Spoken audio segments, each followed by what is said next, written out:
Back in the 1860s, the area north of the Murray River, between Waikerie and Renmark in South Australia, was being brought under European colonisation. At the locality known as Overland Corner, a police station was established in 1855, and a small hotel constructed in 1859 on the stage route from New South Wales to Adelaide, replacing the nearby Sly grog huts which had preceded it. Mobs of sheep, up to 30,000 in number, would be herded through the area and stay overnight near the hotel. Soon a wheelwright, blacksmith and general store were operating at the site. The Overland Corner Hotel itself is said to be haunted by the ghosts of the Brand family, who built it in 1859, they being George Brand and his 4 sons, George, William, Harry and James. A young Aboriginal girl's spirit is also said to linger here. Just north of Overland Corner is Hawk's Nest Station. It used to be a hunting ground for the local Aboriginal people, and still was in the 1870s. Cattle and sheep needed to be kept near the Murray River until Hawk's Nest Dam was built to provide a year-round source of water. The name derived from a large hawk's nest made in the mallee trees there.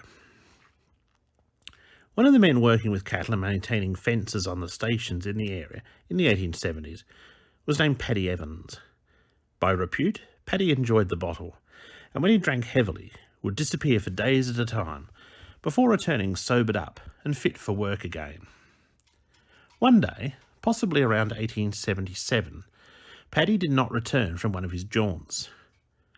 One of the young men working on Parkoola Station was named Michael Sullivan, who had been born in Adelaide in 1855. He had come to the Riverland with his family in the 1860s, but both his mother and father had died while he was still a boy, not long after their small riverside farm had been swept away in a flood.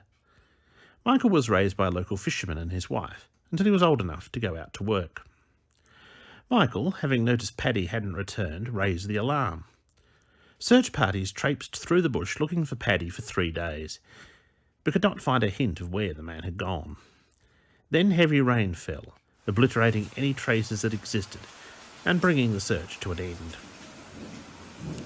A long time after, Michael and a companion were out camping at midday, near where the Hawk's Nest Dam is now situated, north of the old Stony Pinch mail coach track. The pair ate a meal of damper and salt meat.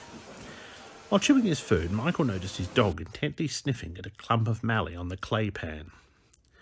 Wondering what the dog was excited about, he wandered over after he had finished eating to see what was there.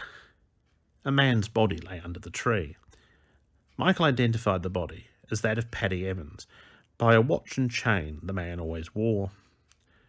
The 2 men made note of the spot and determined to return with shovels and bury their dead mate.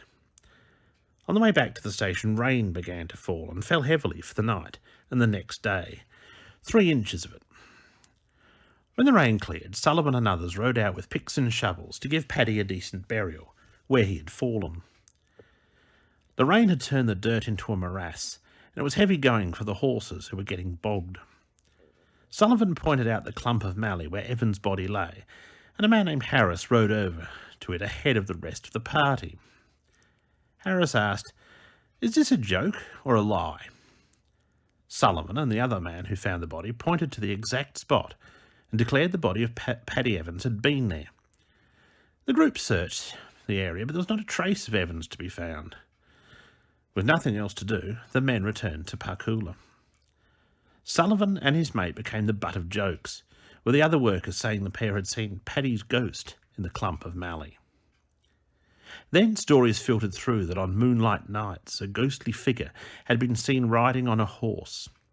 One man had seen the horseman cantering before him, never glancing back at the startled witness. Soon stockmen refused to camp in the area where the ghost was reported to roam. Even Michael Sullivan began to think that he had seen a ghost that day, and Paddy's ghost became well known along the river. The story was discussed around campfires, and the legend was embellished with each retelling. Jim Hodge was English-born. He worked as a cattle musterer and claimed he had no fear of the devil or anything else. He camped alone out on the lonely plains, unconcerned by phantoms. Back home in England, he said he had exposed Spring-Hill Jacks and other ghosts as fakes and superstitions. One night he came to camp near the clump of mallee, where Michael had seen Paddy Evans. Hodge was dozing when he was disturbed by movement not far away. Sitting up, he saw a group of Aboriginals walking single file down towards the river. "Been out hunting and benighted," Hodge muttered to himself. Having lighted his pipe, he puffed on it thoughtfully before he slept.